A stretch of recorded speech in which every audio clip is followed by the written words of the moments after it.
15th will come to order. We'll take a roll call. Did you notice a new secretary tonight?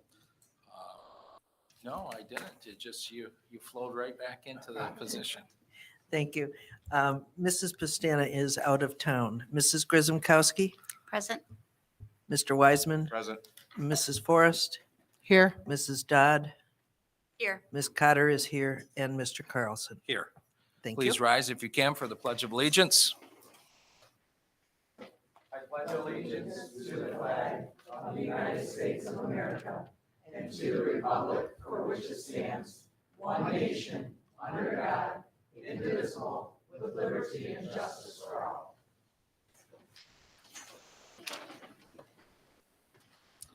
I'm going to ask for a motion for approval of the agenda, but before I do that, I would like to add as item 14, new item 14 would be closed session under the Michigan compiled laws 152687 for strategy and negotiation session. Can I get a motion for that? Mr. Weissman, can I get a second? I'll second. Ms. Dodd is a second. So that, all in favor of that amendment, say aye. Aye. Aye. All opposed?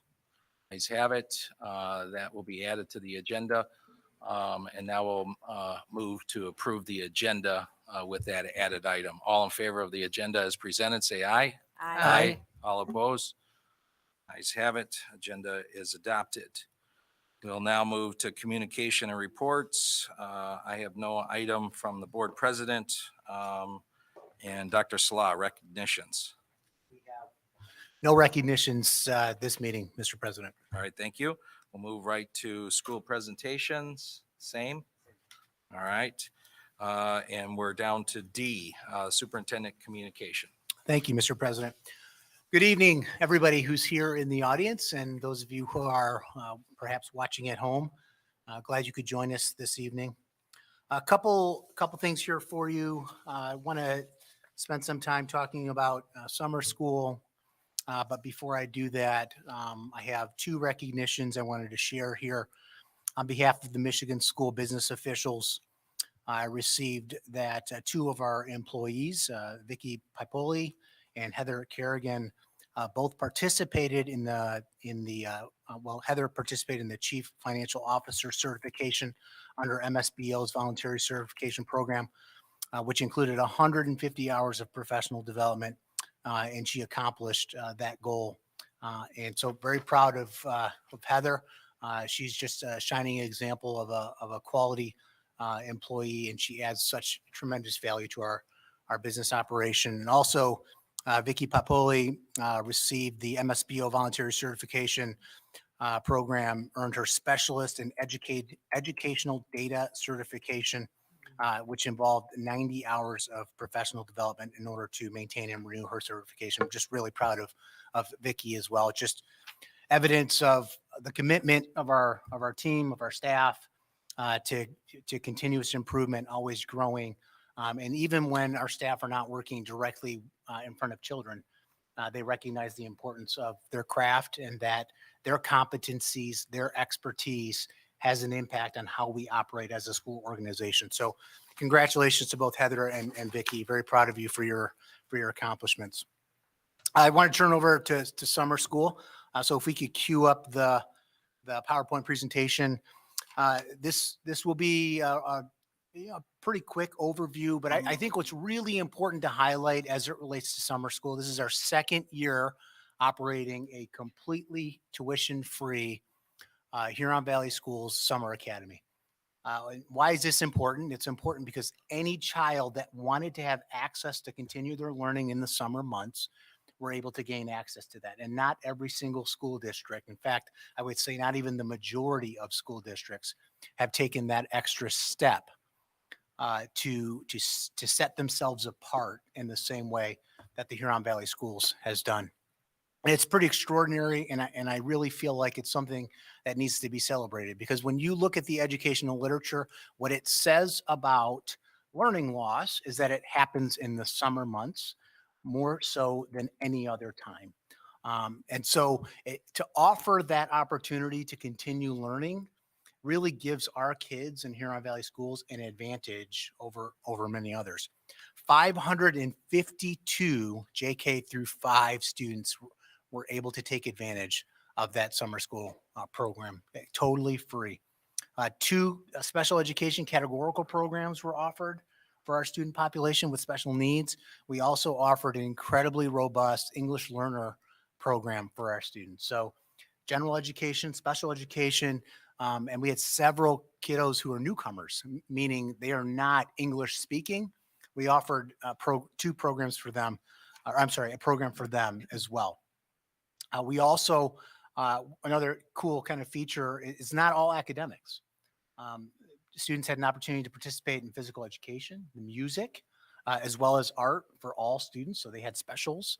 And in addition to that, at the middle school level, we offered summer school for them as well. We had 70 students at the middle school level take advantage of the summer school programming. We had 7 EL students at the middle school level as well.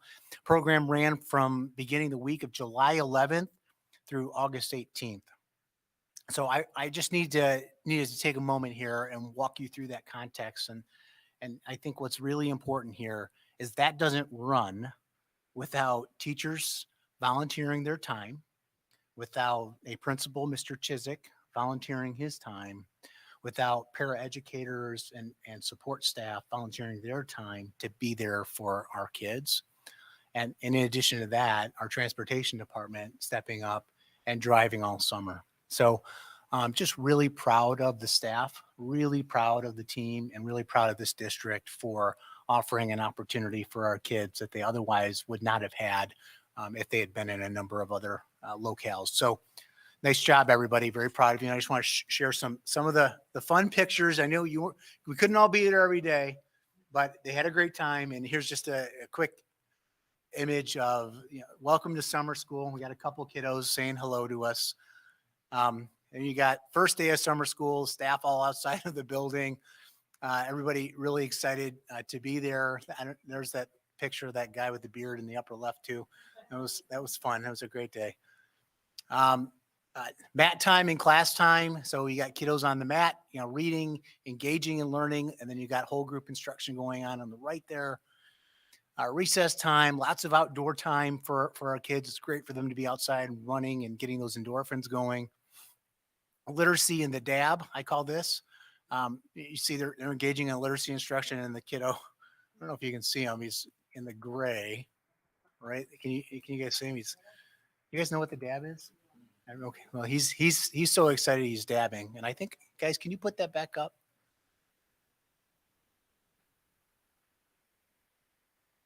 And then look at those smiles.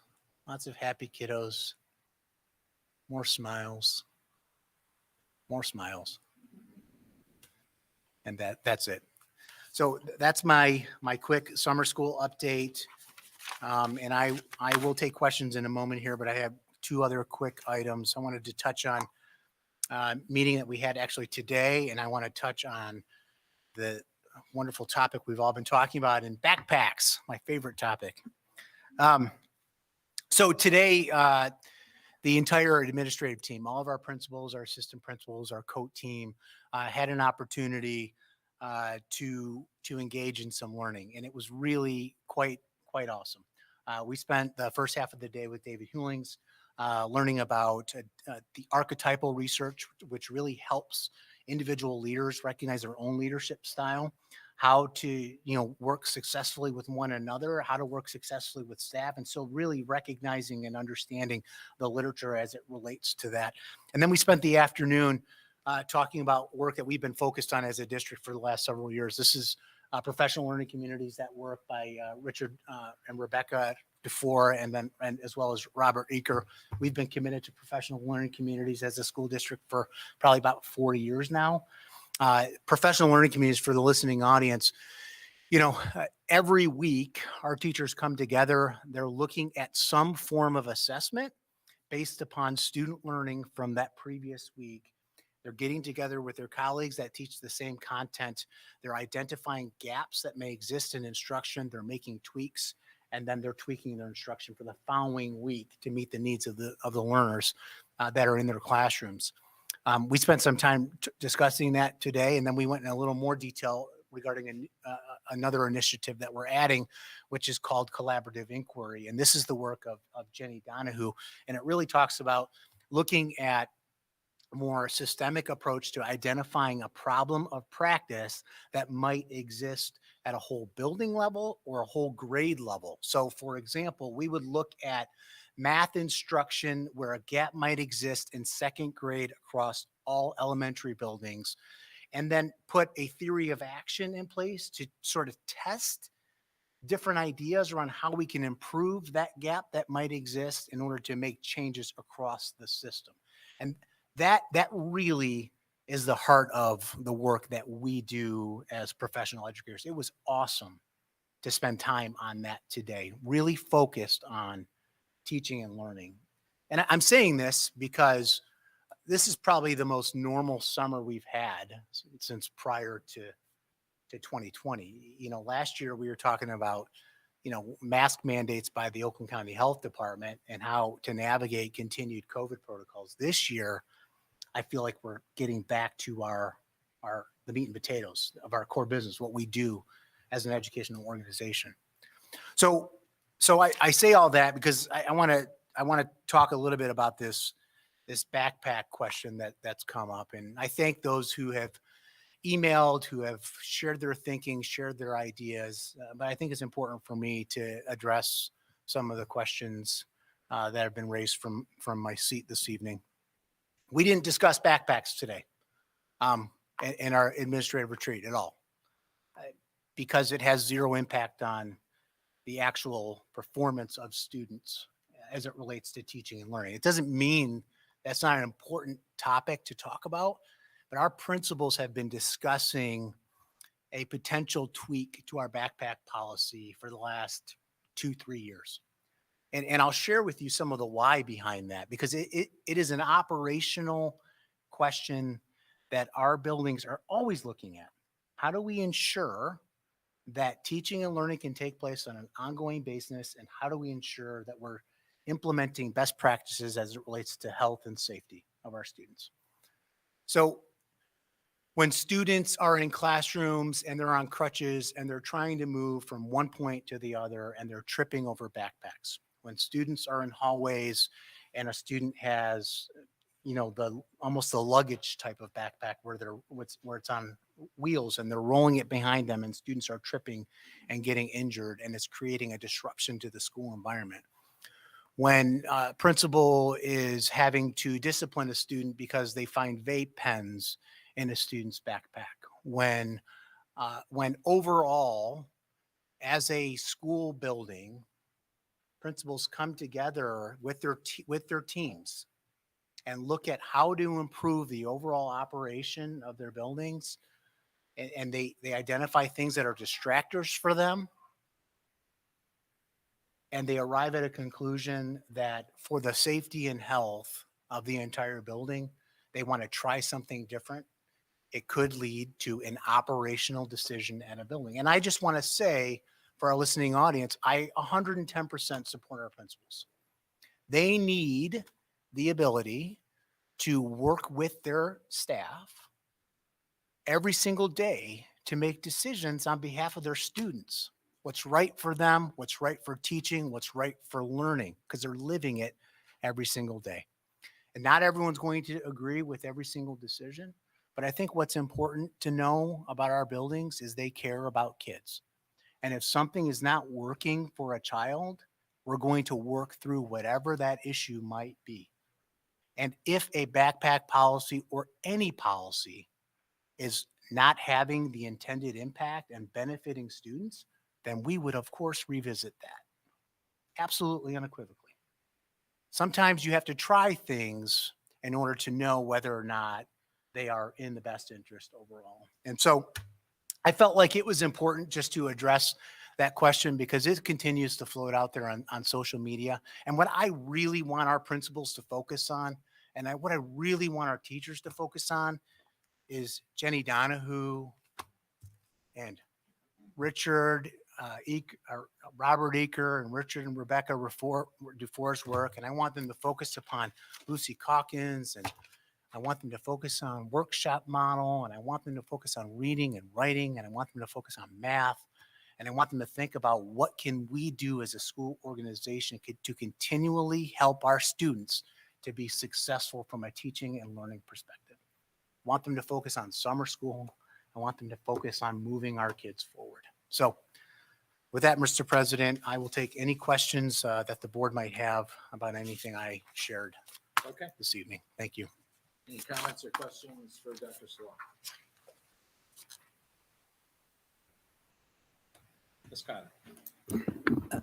Thank you. I really appreciated our summer school update, and I know the good work. You were certainly smiling a lot talking about the retreat with your administrators. So I know that that went very well. With the backpacks, and they've always kind of been an issue sometimes in our school. But one of the toughest things, and this has come back to me a number of times, is that, as you said, they carrying the backpacks down the hall. The harder part is when someone's dragging their backpack and they swing it to put it over their shoulder to continue walking in the hall. I've observed kids getting hit with them. So I just wanted to add that because I had a friend's child get lambasted with a backpack at one time and heard all about it. So I do support our building principles. Thank you. Mr. Weissman? Yes, I too want to acknowledge the work that was done today as a framework for further discussion and work that we're going to be undertaking during the school year. And I don't know where we would have been as a school district during the pandemic if we had not already initiated professional learning communities, because that put us in a position where our teachers had opportunities to collaborate and work together to get us into a point where we could react to the challenges that we were facing. So I do applaud that, and I'm looking forward to the continued work and the dialogue that we'll have with our professionals doing what's right for our students. At the same time, I do have one question. You talked about the operational piece regarding backpacks. Could you just very briefly, what's changed? So there was misinformation published in the media that Huron Valley Schools was banning all backpacks from all grade levels. They couldn't have them in buildings, and that created a flurry of misinformation. And we put out something on social media almost immediately to sort of stop that confusion around that. There are no changes at elementary, no changes at middle school. The policies have remained exactly the same. At high school is the only place where we're looking at this change, and the only changes is you can't take backpacks to class with you. You can take them into the building, you use your locker appropriately, but backpacks are not being carried from class to class throughout the entire day. So high school students still can have backpacks, Yes, and those backpacks need to be able to go into a locker. correct. So there might be some changes as it relates to the size of the backpack, but they certainly have that ability to Yes. do that. Correct? And it's also interesting too that we're now a one-for-one school district as it relates to technology in our Chromebooks too, which we've never had before, which Yes. we know at the high school level, they quite frankly Well, rely. So every student, and for those who are unaware, Huron Valley Schools last year made the shift to one-to-one technology for a Chromebook for every single student. So, and I'm really proud to announce that actually this upcoming school year, we will actually be one-to-one K-12, JK-12. Every child will have access to technology throughout the entire day, which is pretty remarkable. So to your point, Tom, when we purchase textbooks, when we do textbook adoptions, for the past probably 7 or 8 years, I would say there isn't a resource that is purchased that doesn't have an accompanying online version. Many students use that rather than carrying around, a backpack. So it's pretty cool. They carry their Chromebooks around all day. So back in when I was in high school, you used to carry around 50-pound chemistry books. So Right. that's not something that we need to do anymore. Well, I'm not saying that there aren't some textbooks that students, will not need. And I couldn't tell you sitting here right Sure. now, which ones exactly are online, which ones are not. I'm just saying that Certainly. with time and advancement and technology, more and more of these resources are available online. Thank you. Ms. Grisomkowski. Very exciting to hear about the AIM meeting this morning. The collaborative inquiry is fascinating to me. The idea that you can make corrective or even just address issues as they come up on a week-to-week basis, just phenomenal. And I'm assuming we've got good data to back that up. But Yeah. this is some very it's amazing. We don't have to make corrections at the year end. We're making them right away. That's fantastic. Backpacks. I liked what you said about being able to revisit this policy. I can see some pitfalls as a parent of a high schooler. You know, we do a lot with the book bag, and so I hope there is a plan in place to take a look and see how well is this working. I think it's a fair question to ask. I think it's a fair question to ask our students, parents, teachers, administration. But I think it should be reevaluated at the quarter mark or, even at the end of the term so that we can address an issue. And if it's working, fantastic. And if it's not working, then we need to address it. But I am appreciative of the fact that they have their Chromebooks. They are an expensive purchase, and I want to maintain the integrity of each one of them. Juggling some of those things is going to be a little bit tricky. So I think it's something we need to at least look at. So thank you. Okay. Just a couple comments in regards to the backpack. What I would hope, and I'm sure our administration will be respectful of this and working with students. I do know our student population has changed somewhat. I happen to have a couple of kids who didn't really use their lockers when they were in high school and lugged around their backpack the whole time. That being said, I think it's important for you and your administration team to do what you think is best for that community. And obviously, I know that they have close connections with their PTA. This is not a board policy decision. This is not even, given that it's at the high school level, not really even the appropriate forum for the conversation. I would hope that as you go through this review process, whether it's after the first semester or term or whenever the appropriate time is to work with the local PTA, and I'm sure they will. And I think that's what's important. I've received some emails and that's exactly what I've shared with parents. This is not a board policy. Our board policy is to make sure that we're keeping safety in the classroom, and then there's policies and procedures at the local level, and that's exactly what this is. And so we hired you to do a job. You hired your administrators to do a job.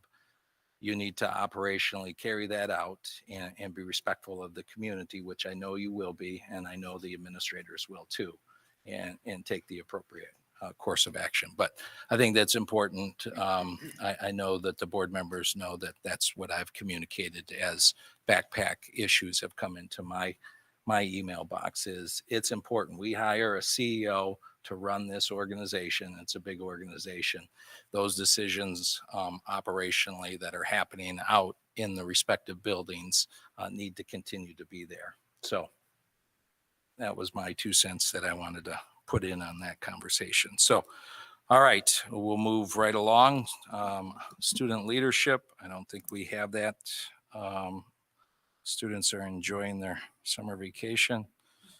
Association comment, all right. You don't have to compete with any students tonight. No, I don't. I always hate to follow the students because they're so articulate and interesting. So tonight it just gets to be me. Good evening. We always know that summer flies by, and this summer was no exception. It feels like just last week I was here in June highlighting our retiring teachers. We will certainly miss our educators who have moved on to the new chapter in their lives, but we still have over 500 dedicated educators who are looking forward to starting the new school year. Our educators do take time off in the summer to unwind and recharge. This is especially important after the past 2 years. Since June 16th, I'm sure there have been many campouts with s'mores, boating trips around the lakes, and vacation adventures. But despite the time away from school, our educators begin to plan for the upcoming year earlier than you think.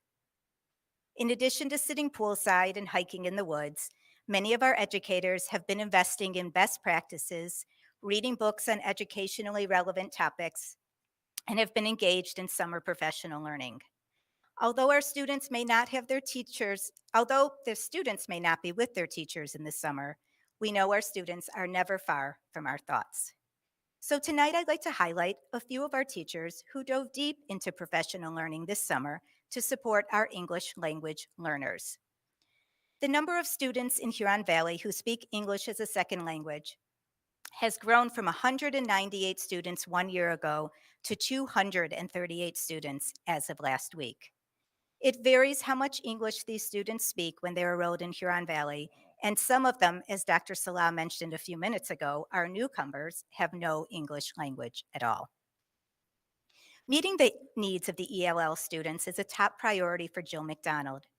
Ms. McDonald is a teacher leader in our district, and she coordinates the ELL program.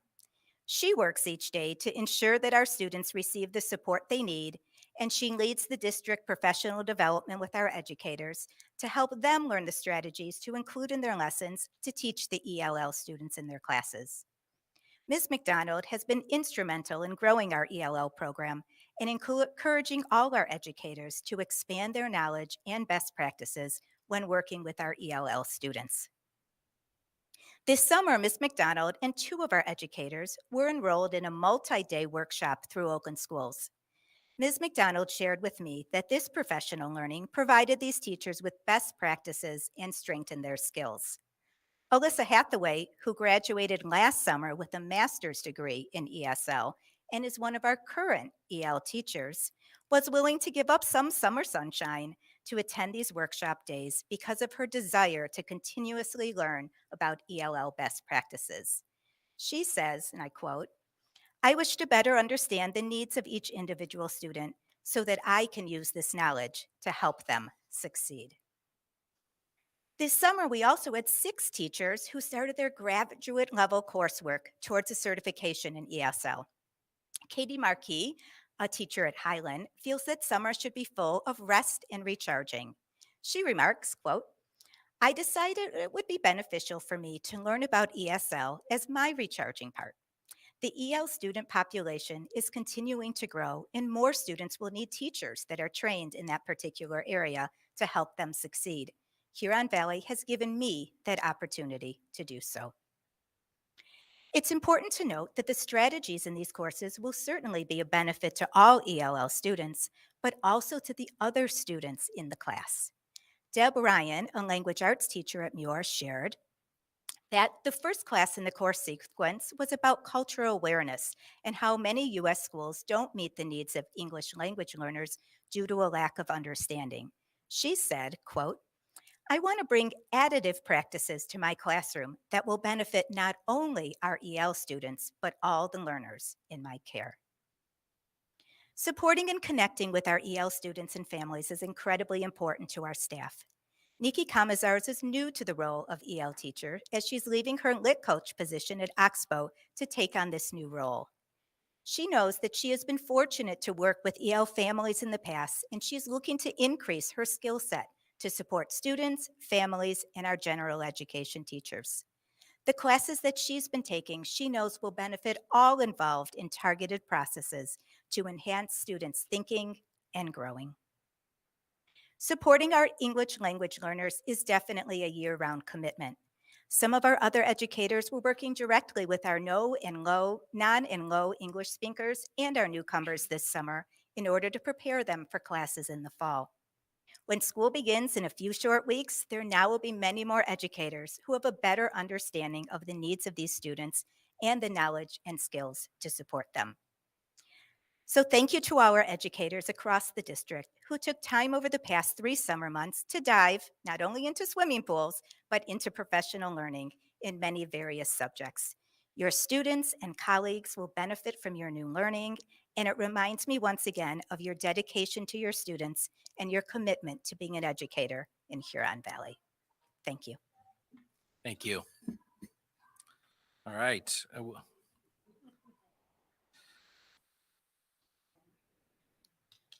All right, we'll move to board correspondence. Madam Secretary. Yes, thank you. While I have really no new correspondence to report on, Mrs. Pastana has asked on her behalf to let us know that since we've recently lost a couple of, we've had a few tragedies here in our Huron Valley family. Denise took it upon herself as a representative of our board and sent condolences to both families. So I appreciate the fact that she took the time to do that and reached out to our families in Huron Valley. Other than that, no other report. All right, thank you. Treasurer's report. Yes, thank you, Mr. President. I'd like to turn it over right now to our Chief Financial Officer, Jeffrey Van Gothen. Yes, thank you, Mr. Wiseman. So we have a really quick slideshow to show. Obviously, over the last several years, we've had construction projects going on throughout the district, and we received a communicator report today that we thought we could do a brief highlight of some of the work being done in our 4 elementary schools as well as the early childhood center. So again, I'll keep this brief. Anyway, we could enlarge that a little bit. No? Okay. So I hope everybody brought their glasses and or contacts this evening, but the first building that we're going to highlight real quick here is Apollo Early Childhood Center. So all of these buildings are receiving new improved lighting for all of the classrooms in the common spaces, paint, flooring, and updated technology. One of the things that's new construction with respect to Apollo is a bunch of additional restrooms for little kiddos. Obviously, that's something that we have asked about or had hoped for in the past, and with this new work that we're able to do, that's being taken care of, as well as updating the parking lots and eventually the playgrounds as well. So this is part of the new windows being installed in the new secured entry edition, and then obviously the paving that's already been striped at Apollo. You can see here some of the common spaces. The multi-purpose room is obviously got a touch up here with new LED lighting, some additional new panels for the ceiling, and then some painting being done as well. And then this is the media center corridor, which is obviously the media center is going to have new carpet. You can see the lighting that's been upgraded and painting as well. And then obviously we'll be moving in with some of the new furniture that's taking place in these spaces within another week or so. This is Country Oaks. And so you can see here the media center and then a common classroom where we have new 86-inch projectors that are going in all of those spaces for enhanced technology and learning. You can see here classrooms with new carpeting, and then obviously as part of our safety security, as well as the overall updates and renovations, brand new doors with door hardware as well being installed. And you can see every building has a different theme. So obviously when you're looking at Country Oaks, it had a blue tint to it. Kurtz has like a dark purple here, and I'm sorry, Heritage. So Heritage, you can see the new secured entry edition painting, and then the media center with, again, updated carpet and LED lighting and ceiling work, as well as the technology that will be brought in the new furniture. Again, a couple of our classrooms, you can see from a distance the new work being done in there with the LED lighting again, some carpeting, again, furniture within a week or so, and then our teachers will be in those spaces, I believe, it's like the week of the 29th. So here, just in a couple short weeks, they will be able to come back and unpack the boxes that they've had on trucks over the summertime. Kurtz, again, the resource center. You can see the additional, they're still putting the panels up on the ceiling, but LED lighting, and then flooring throughout the building. We're moving to like an LVT, which is like a laminate flooring that will be better absorbed for kiddos that walk throughout the building on a daily basis. And again, we've had an opportunity, both board members as well as administration, to tour these on several different occasions. And every time we go in, we're amazed at how well they're doing the work and in the time frame that they're able to do it in. Again, you can see the secured entry addition, as well as some of the flooring and casework and the ceiling tiles that are being done in some of the classrooms. Again, very, very exciting. You know, when we're done with this fall, we will have all of our elementaries as well as our early childhood complete with the renovations that are taking place. And you know, again, special thanks to the community who has approved this. That was done in November of 2019, and then obviously our service providers, most notably TMP Architecture and Clark Construction, who are not only designing the updated spaces but also managing the project with our own staff on a day-to-day basis. Not the last but not least, Spring Mills. You can see the secured entry with the new casework that's being installed. I know that some of the glass work that's going to really complete that secured entry work is being done. It started today, actually. You can see some tile work done there and additional painting. Again, some media center and some casework that you can see that's being done. Again, really just impressive all around with what we're able to do with the dollars that, again, the community has provided us with. So really happy about that. One of the things that's occurring in Spring Mills, a new gymnasium. So they had a combination of a caffeinasium with a cafeteria and gymnasium over the last several years. So we're happy that they're going to get their own space to roam around in, independent of where they eat their meals. And then there's a couple classrooms that are being put in. This is a chiller picture here on the right. It's still in its packaging, but we're happy because that'll actually keep the building comfortable in the warmer seasons. So that's it. Just wanted to be able to show the community and those that are with us today some of the updates. Obviously, in the next couple of weeks here, we'll be wrapping that up as best as possible to get started for the school year. Great. Thank you very much, Jeffrey. Anybody have any questions to Jeffrey? All right. Thanks again. All right, thank you, Treasurer Wiseman. All right, we'll now move to reports from board committees. The executive committee met on Monday, August 8th, a week ago at 8 a.m. In the administration building. Present were myself, Denise Forrest, Mr. Weissman, Dr. Salah, Jeanette Wegner, Barb Rothler. Did I get that right? All right. John Reby and Mike Hill. There was no public comment. Regular agenda items. We had a discussion on safety and security update. Dr. Salah and John Reby and Mike Hill reviewed a new protocol for evaluating safety measures and ensuring accountability for maintaining the highest level of safety at our schools. And then we also discussed the HVCCA contract, which is in front of us this evening. And then we also had conversation about back to school activities. We discussed the August 15th regular board meeting agenda, which is in front of us this evening. We spent some time on board policy review 1000 series. So that will be in front of you this evening for first reading under new business. And then our next meeting is scheduled for August 29th at 8 a.m. So that is the executive committee meeting, and now we'll move to TLT committee. Sure, I will be reading these minutes on behalf of our chair, Denise Pistana. Our meeting was held on July 27th, 3:30 in the afternoon. Meeting called to order at 3:47. Present was Ms. Pistana, myself, Ms. Dodd, Mr. Tavernier, our liaison, and then Dr. Salah and Troy Wisink. There was no public comment. The regular agenda items included Board Policy 2000 series. We discussed the timeline for the review of that series, and we'll be discussing that at our next TLT meeting.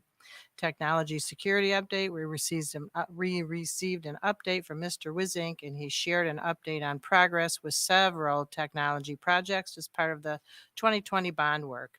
Safety and security measures, including secure entry and additional cameras, can continue to be a priority.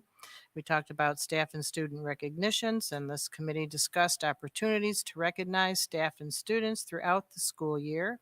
It was recommended that the Marketing and Communications Committee will also review this topic. And lastly, we talked about the Traumatic Event Crisis Intervention Plan. That is a mouthful, TECIP. Mr. Tavernier shared an overview of this intervention plan, and this was implemented district-wide during the 21-22 of this past school year. TECIP is different from a safe school plan in that it focuses on the steps taken in response to a traumatic event. The plans provide a process for building administrators, teachers, and support staff to follow in responding to an event, follow up in responding to an event that impacts the school community. Each building will review this plan annually to ensure all appropriate staff are trained as well as prepared. There's no agenda items that we discussed, and we have set the future meeting dates. I think you can find them on our website because there's many of them. The standard is to meet twice a month on I believe, the second and third Friday. Most meetings will take place at 10:30 a.m. in the morning. That is all. Oh, adjournment at 5:23. Our next meeting, August 26th, 10:30 a.m. Okay, thank you. Finance and Operations. Thank you. Treasurer Wiseman. Yep, the Finance and Operations Committee met on Friday, August 12th at 9 a.m. at Muir Middle School in the Media Center, along with myself, Ms. Cotter, Mr. Grzymkowski, Dr. Salah, Mr. Van Gothen, Mr. Reby, Ms. Rothler, Ms. Maruskin, and Becky Timberlake, Don Rogers, and Cody Farber from Clark Construction, who's our construction managers, Paul Twig, our technology consultant from Barton Mallow, Bill Weinrock from our architect TMP, and Chuck Wolford, who is from and representing our district from Max Service Corp. There were no public comments. We reviewed the minutes from the 7/8/22, and we also took a look at the agenda for tonight. Within the agenda was the consent agenda items that are before us. One is the Ingenuity licenses. The Teaching, Learning, and Technology Department is requesting to purchase 150 licenses for the 2022-23 school year that will enable harbor adult education and special education with 30 concurrent seats, and each high school with 60 concurrent seats. The approval of the food service purchases before you. Tonight, Jeffrey spoke of routine purchases made for food and paper products during the school year. It's recommended that the board authorize these purchases for the vendors as listed through the Moore Cooperative, along with the HVAS Cooperative, which handled the pizza bid for the current year and is part of the approval. Unfinished business included Board Policy 6000. The committee had no additional questions or comments regarding 6000 series. Finance policies, therefore, we're requesting approval in the second reading for the board tonight. New business, 2022-2023 HVCCA collective bargaining agreement. After 2 bargaining sessions, a tentative agreement for a 1-year contract was reached and ratified by the association on August 3rd, 2022. The terms of the 22-23 agreement were shared with the committee. Administration is requesting approval of this collective bargaining agreement tonight. The HVCCA is the Child Care Association. Other items, BPS update, which is the bond issue. Don Rogers shared the positive happenings around the district that Jeffrey shared tonight. The committee discussed the bid pack 5 contingency balance. Material delivery challenge are on the forefront of everyone's mind as we close in on the last 3 weeks until school year. We are solving any issues on a daily basis, communicating to the principals at each school as information is presented. Paul Twig updated us on all of the interactive displays and sound systems successfully installed and updated in our schools. Bid pack 9 renderings. Bid pack 9 renderings will be completed in 2 phases, including Lakeland High School, Middle School, Milford High School, and the transportation bus wash. Phase 1 will incorporate all classroom spaces. Clark Construction will manage the scheduling of this bid pack based on delivery of materials. The reason why we were meeting at Muir was the opportunity for us to take a look at Nightlock 2. Nightlock 2 was demonstrated, was installed in the classroom door at Muir. Demonstration was provided to the committee and discussion of pros and cons took place. This is a temporary solution for secondary schools until district standards can be completed at all buildings. School training is the top everyone's mind as we strategically plan this year. Night lock is an additional layer to doors being locked while school is in session. It is an interim solution that we will bring to this evening's board meeting, asking for an amount not to exceed $120,000. Dr. Sly added that this is a small investment that will be more than worth the peace of mind that it will provide to our stakeholders. Board policy distribution 8,000 series. The committee received the 8,000 series board policy in July. We'll review them in September at our next finance and operations meeting. We also had a discussion regarding the clean bus program. After further research, it was discovered that the district will still incur costs upon receipt of any potential grants or pilot programs provided within Michigan. However, we'll still work within our own cooperative to put out a bid in the next 4 to 6 weeks.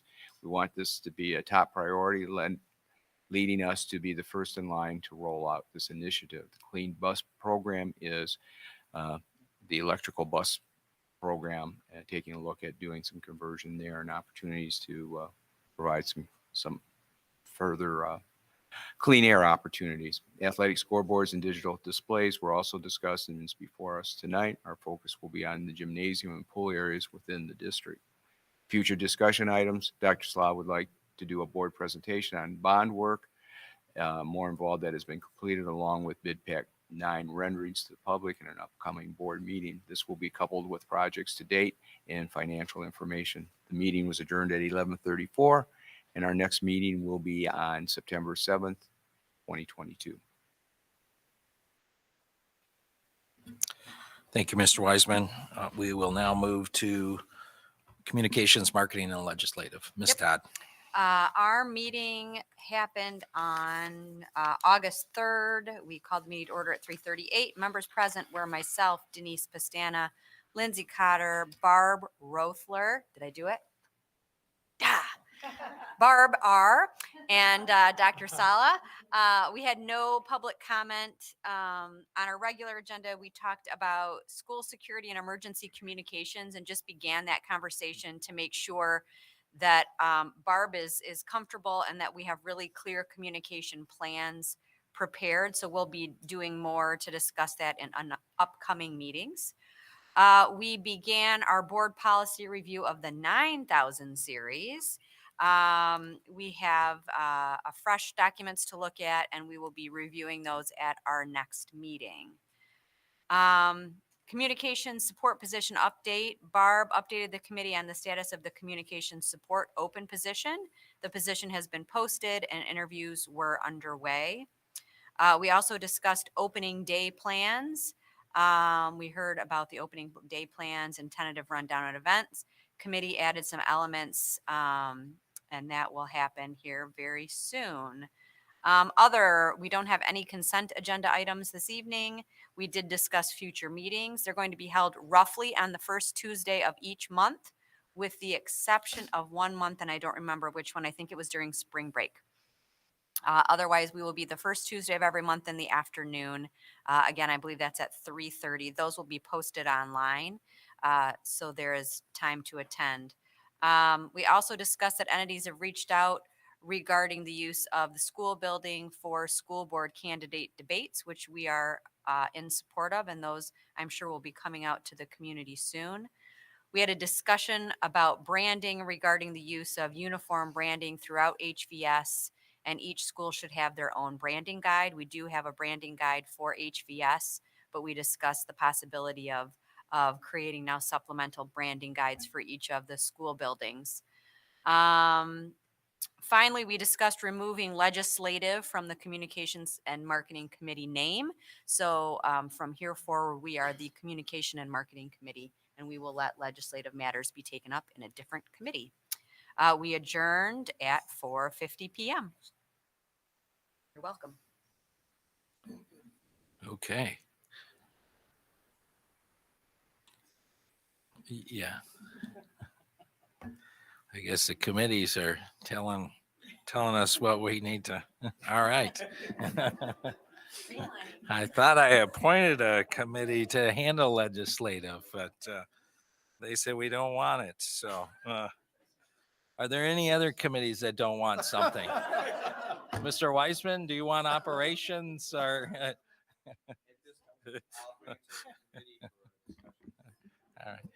Do we want to drop technology out of teaching and learning or, all right. Okay. Moving along here, we'll now move to public comment. I do have 3 public comments that have been, citizen participation forms have been filled out as our new policy in regards to public comment. We have 15-minute section here for public comment. If we go over that, then we have another section on the agenda as well. Each of these citizens will have 3 minutes to participate. None of them are dealing with items that are being voted on this evening. We give preference in this first section for those items first. Seeing that there are none, we will now move to these items that are topics that are not on the agenda, a non-action topic. So Raina Peterson, she is a resident of Commerce Township. I'd invite her to the microphone. And the topic is allowing backpacks in classrooms. Thank you, Raina.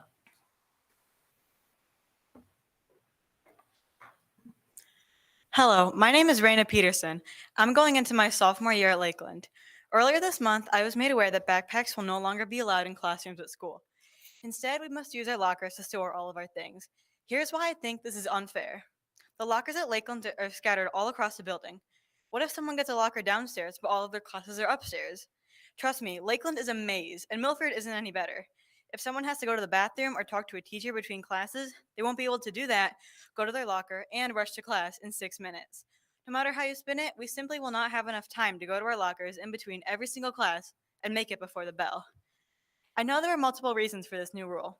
First, it's supposedly a safety hazard to have our backpacks on the floor.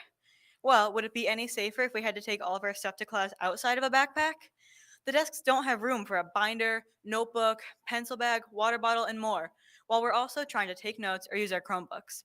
Speaking of Chromebooks, those will get dropped so much trying to go from class to class outside of a backpack. Some people can't afford or don't want a protective case or sleeve for their computer. And when a Chromebook gets dropped and broken because the student couldn't carry everything in their arms, parents will not be happy. Anyways, where do all our things go if they can't fit on our desks? The floor, which is exactly where our backpacks would go anyways. If there was a fire or other issue where we would need to evacuate quickly, we would be tripping on everyone's binders and papers. We could easily step around or over backpacks because we can see them, but smaller, random school supplies are harder to see and step around. If you're more concerned about school shootings and someone concealing a gun in their backpack, well, someone could just as easily hide a gun in their locker. I personally would rather have to use a clear backpack than keep my cool, colorful, expensive one in my locker.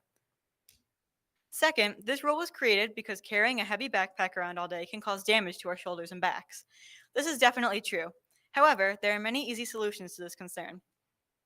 For example, instead of giving us heavy textbooks to carry around, our teachers can make all the assignments requiring the textbook homework, so we wouldn't even have to take it into school. That's what one of my teachers did last year, and in my opinion, it worked really well. Or they can give us textbooks and other assignments online. Thanks to the pandemic, we now know how to put lots of resources online to reduce both paper waste and weight in our backpacks. There are, of course, flaws with the solution, but there are definitely more flaws with the new rule you've created. In conclusion, you should continue to allow Huron Valley High Schoolers to have our backpacks in our classrooms. There are better options than completely taking away this ability.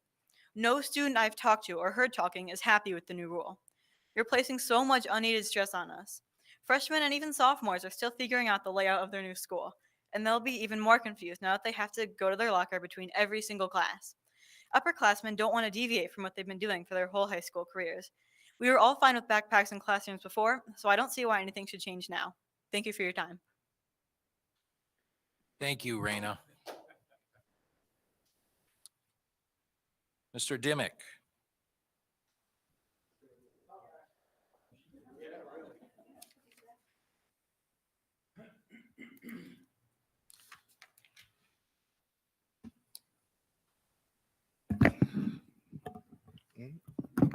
Good evening. My name is Jacob Dimick, here just to discuss school safety, security, and to touch on the backpacks. I was happy to see all of the safety measures that are being implemented, specifically on the agenda with the night lock purchase, in addition to the different things I saw in the news story. So I wanted to say, well done to our team. I know that everybody has school safety as a top priority. It's never something anybody wants to get lackadaisical about. So I say well done on that. And then I wanted to touch on backpacks really quick. Just it was more along the lines of just us having an open ear to the students. We pushed the COVID restrictions on, the masks, the home, working from home over the computer, the quarantine policies, and now we're saying, hey, do this, and they don't really have a voice. And when you don't give them a voice, I think they don't feel heard or listened to. So I think that's just something, not necessarily changing this specific item, but it's just something going forward. We need to take them. They're a major stakeholder that we need to take into account when making decisions that specifically impact them more than anybody else. One last item about the backpacks is I did talk to a few parents also who were, they had like the armor plates backpacks. So now that those have been, if they have to put those in their locker, that's a negated thing that, they've spent hundreds of dollars on, and their student no longer has access to that. So that's it. Thank you, guys. Thank you. All right, we have Bob Bozzer. It's pronounced Smith. Yuck, yuck, yuck. Okay. Hi, Robert Bozick. Bozick. Okay, there's a Bozick. Buzick, if you want it that way. 1515 Kurtz Drive, Milford. I brought this speeding subject up about 3 years ago. The speed limit on Kurtz Drive, which is the only entrance to Kurtz Elementary School, is 15 miles an hour. I think the only person that goes 15 miles an hour is me leaving, trying to slow the people down behind me. And I'll have a 4 or 5 car trail behind me because they're all catching up to me. It's the only entrance into Kurtz School. So it has to go. They're coming off of Burns Road, which is a dirt, gravel, washboard road. They get onto Kurtz Drive, which is paved. It's nice and smooth. They don't realize they're going that fast, I'm sure. Now that the construction's been going on, the construction workers are really zooming up and down there, coming in the morning at 6, 7 o'clock and then leaving at 6 or 7 at night.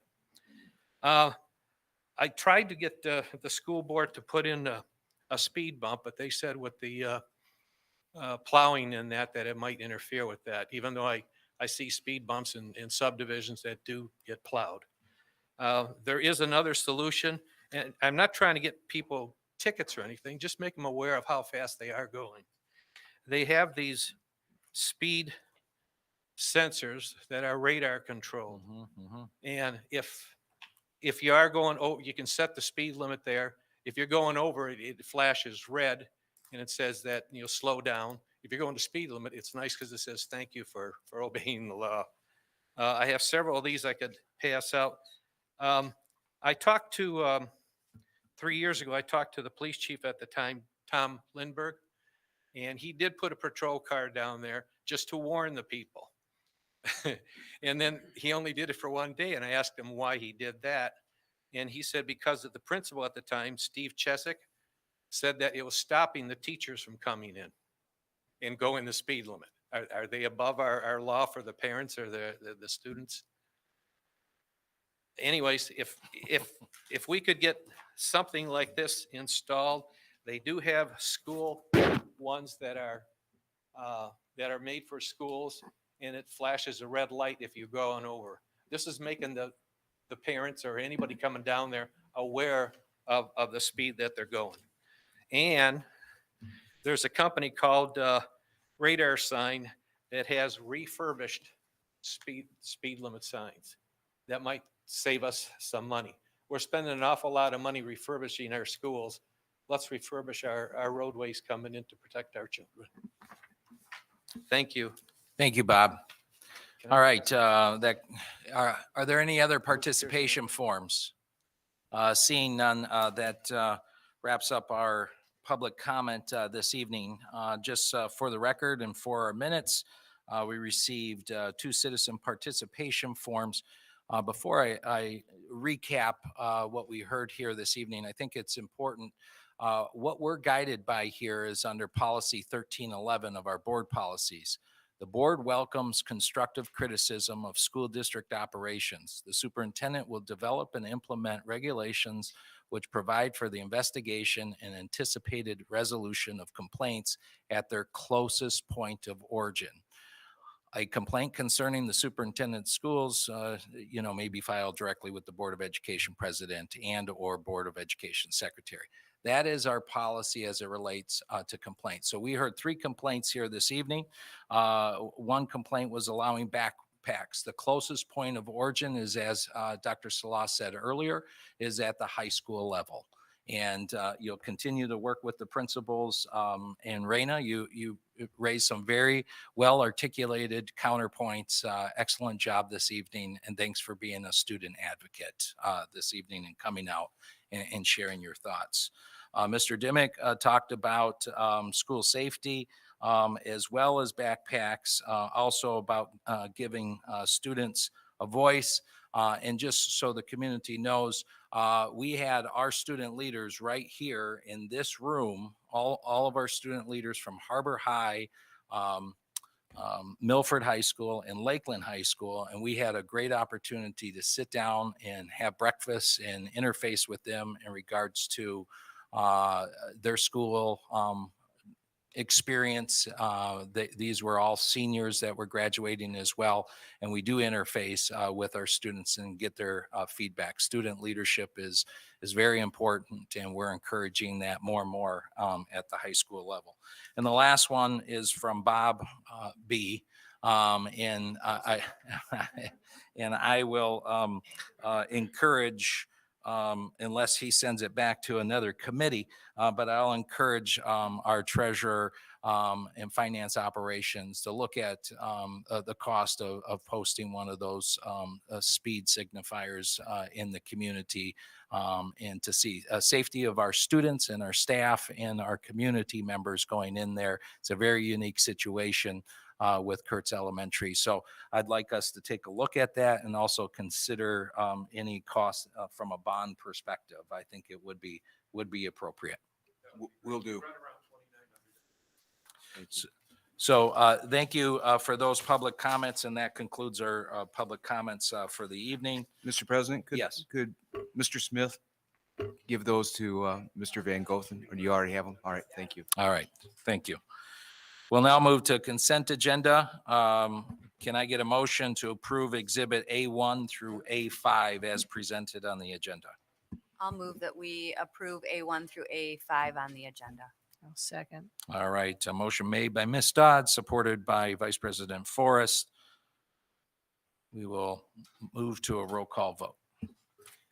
Thank you. Mrs. Dodd, Yes. Mrs. Forrest. Yes. Ms. Cotter is a yes. Mrs. Grisomkowski, Yes. Mr. Wiseman. Yes. And Mr. Carlson. Yes. Thank you. All right, sufficient voting in the majority. Consent agenda is adopted as presented. We'll now move to Section 5, unfinished business, the approval of the Chief Human Resources Officer. Exhibit B, Dr. Salah. Thank you, Mr. President.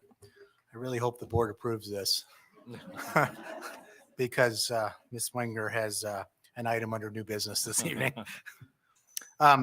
It's my pleasure to bring before the board this evening Jeanette Wegner as my recommendation for the Chief Human Resources Officer position. Jeanette participated in a rigorous interview process, involved 4 candidates who went through the first round interview. We had an 8-member panel that sat on that committee. A series of questions were asked, and 2 candidates were recommended to move forward. I interviewed both of those candidates. Both were very strong candidates, but Jeanette, at the end of the day, after 15 years of HR experience, 1.5 years with Huron Valley Schools, was the superior candidate. She also went through an interview with our executive committee, as members of our board know here. They were also impressed with Ms. Wegner's depth of knowledge, her understanding of HR practices and policies. And overall, Jeanette is just a good human being. She lives in the community. Her children went to Lakeland High School. She's HVS through and through. And it's my my pleasure to recommend her for the Chief Human Resources Officer position this evening. All right, can I get a motion? Mr. Weissman? Yes, I move that the Board of Education approve Jeanette Wenger for the position of Chief Human Resource Officer and allow her to sit at the big table. Okay. And Ms. Grzymkowski seconds that motion. Any questions or comments? Seeing none, we'll move for a roll call vote. Mr. Wiseman, Yes. Mrs. Grzymkowski, Yes. Ms. Cotter is a yes, Mrs. Dodd, Yes. Mrs. Forrest, Yes. Mr. Carlson. Yes. Dale, the new chief. Yeah. Congratulations. I'd invite you to the mic. Is there anything you'd like to?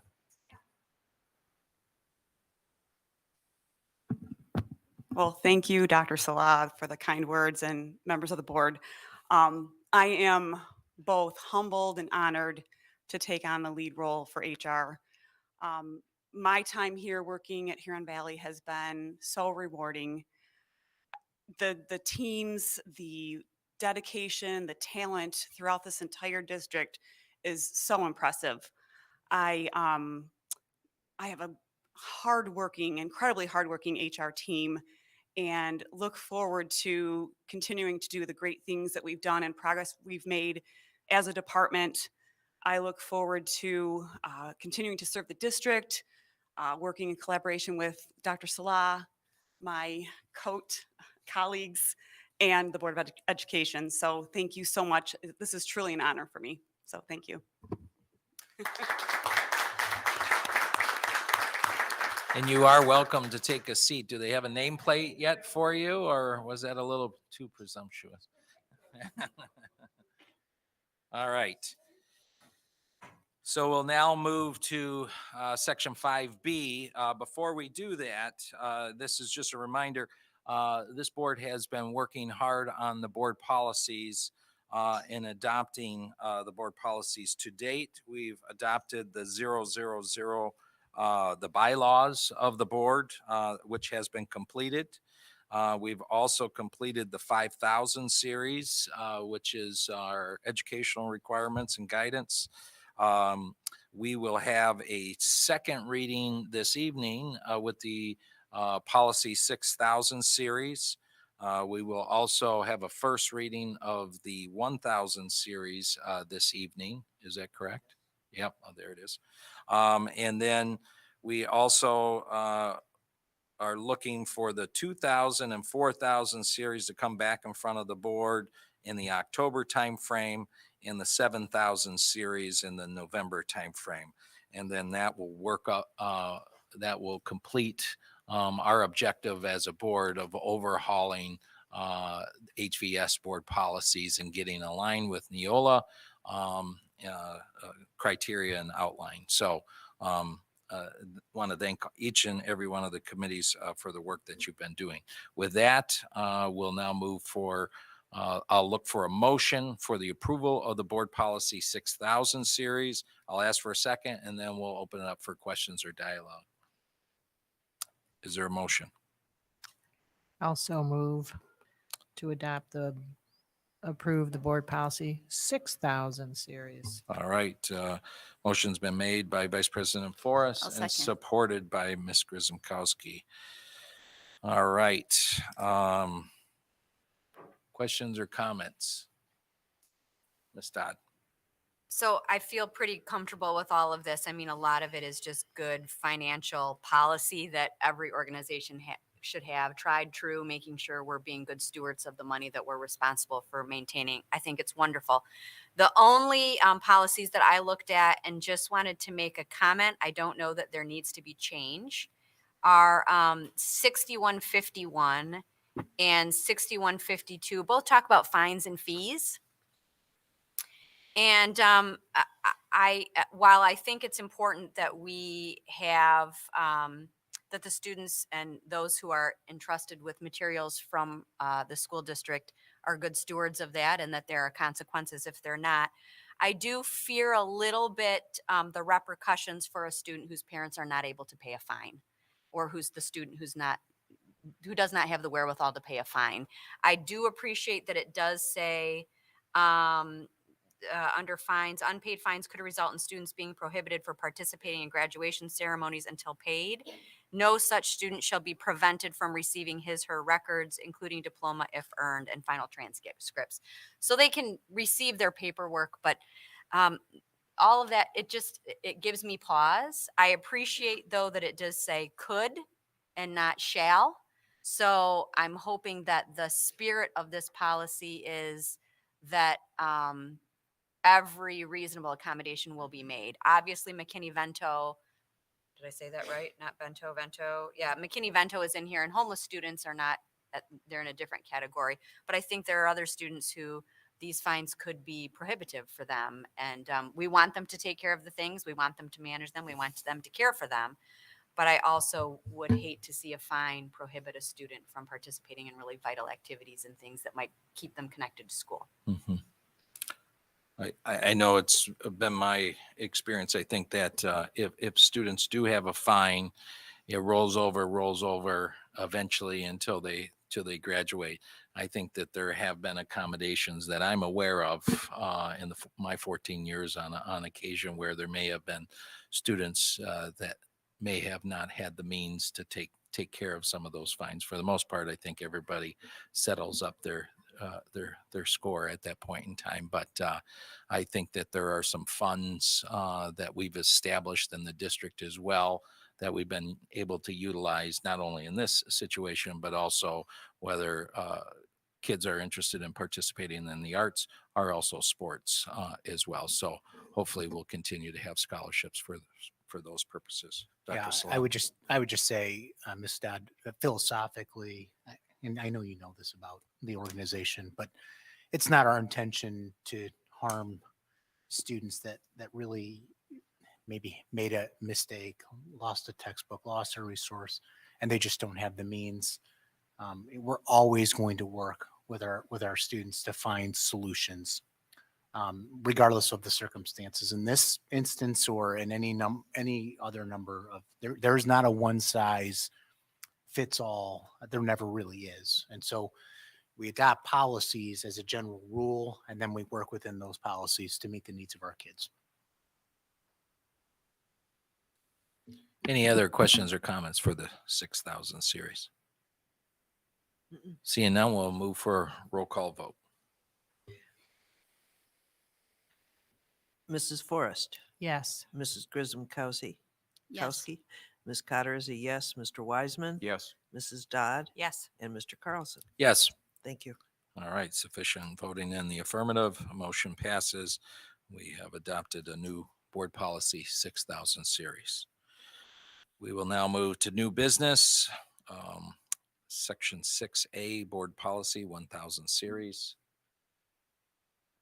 Dr. Salah. Yes, thank you, Mr. President. So the 1000 series is being presented before you this evening for a first reading only. You received it in your board packet on Friday. My request is that now that all board members have access to the 1000 series, that you begin reviewing between now and the next board meeting, and any questions at all that you have. Certainly you could reach out to any of your colleagues on the executive committee, but you can also reach out directly to me. I'm happy to answer any questions related to the 1000 series. It was reviewed by the executive committee on June 6th, July 21st, as well as August 8th. We went through and chunked, the different portions of the 1000 series. There were a series of questions that the executive committee asked. There were a series of decisions that were made based upon our current operations, making sure that our operations aligned. So this is a first reading, and we will be bringing it to the board. If there are no questions or needed edits, we will be bringing it to the board in September with a request for approval. All right.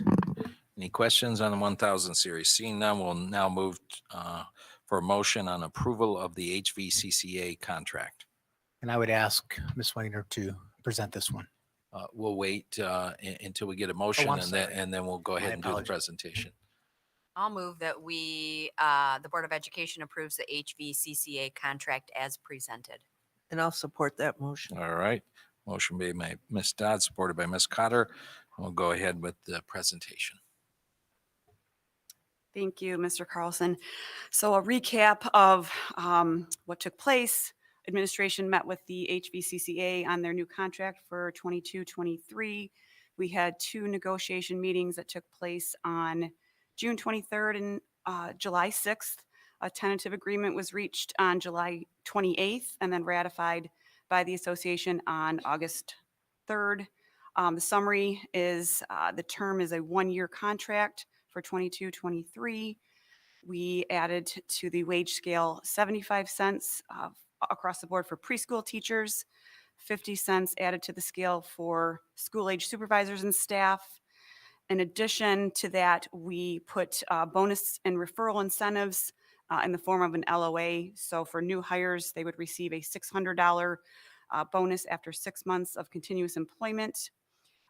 New would be a $300 retention bonus paid out at the end of the school year, and then a $400 referral bonus paid out after a new hire referred employee completes 6 months of continuous employment, and the new hire must be employed at the time of the bonus payment.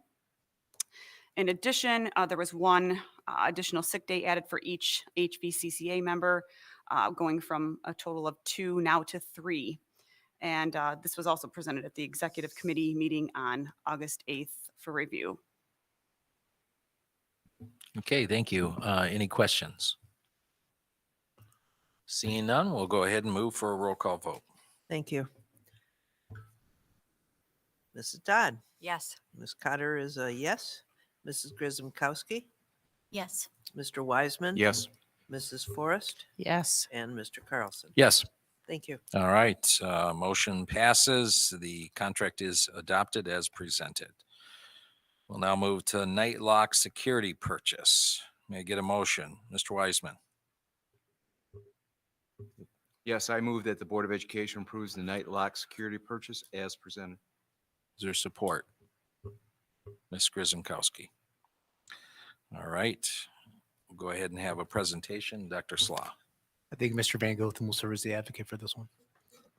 Thank you, Dr. Salas. So as part of the district's bond program that was established in 2019, safety and security was at the forefront of this program as the district looked at and is continuously looking at solutions that improve the overall safety and security of our staff and students while in our district. Doors and hardware were a big part of that overall safety and security program. Fast forward to the spring of 2022, the district would really like to enhance security at the secondary level until district standards can be met in these spaces. And once we reviewed some of these solutions, the district has determined that the Nightlock 2 security system, an approved provider to K-12 schools in Michigan, provides a solution that can be an extra level of security for secondary schools until, again, we can meet our own district standards, which will come in the form of doors and hardware that should be available to us in the next 6 to 9 months. The district has tested out this solution in a secondary building as a potential solution and feel that it's a good investment for us moving forward to provide that additional layer of security and safety and comfort really for our staff and students and whoever else is in our building during the day or even during the evening. So it's recommended that the board approve the purchase of this Nightlock security system in the amount not to exceed $120,000. This purchase will be paid from the one-time security categorical dollars provided through state revenue in the coming year. Any questions? Mr. Wiseman. Yeah, more comments. Number one, I want to acknowledge the administration's investigation as it relates to this deterrent. I know that we had a lot of discussions, not only in finance and operations, but as a board as a whole. Took a look at it this past week and had a demonstration that was very worthwhile, but I think what even more worthwhile was the discussion that we had surrounding that and surrounding safety and security for staff and for students. I think it's important to note that this is a temporary fix, recognizing there's a lot of work ahead of us as it relates to safety and security, and it's at the forefront of our discussions. And the fact that strategically, as we catch up and I can't imagine where we would have been without our community support with this bond issue and the various programs that we've placed, have in place already. You mentioned that this is in place until we meet our standards. The majority of our doors in our elementary schools have already met those standards. And in the elementary schools, we'll be doing these night locks where our standards aren't met until such time as the new doors and the new hardware come into place, correct? So elementary schools are fast-tracked. Mhm. So this is a secondary solution. Okay, this is a secondary Yes. solution at middle school and high school because we're going to be addressing them with new doors, new hardware where Yes. needed. But this is going to take care of that issue. And there's a supply chain issue with wooden doors and the hardware as Right. well. That is essentially extending the time frame when we could actually replace all doors at the secondary level. Mhm. We feel that we have a solution at elementary, and we'll be able to turn right back around and address some of the spaces that are not classrooms. They are perhaps the social work office and things of that nature. But the secondary classrooms will take a longer time period. So we've done an inventory as it relates to the doors that do not meet our standards, and we're fast tracking the Correct. bidding process. But we also know that there's a reality as it relates to the supply chain. And I think it's important to note, Mr. Wiseman, that, for our listening audience, our secondary doors at the secondary level are safe, even without night lock. They all lock, and our district expectation is that they remain locked at all times. And when we are in the midst of instructional time, doors should be closed and locked.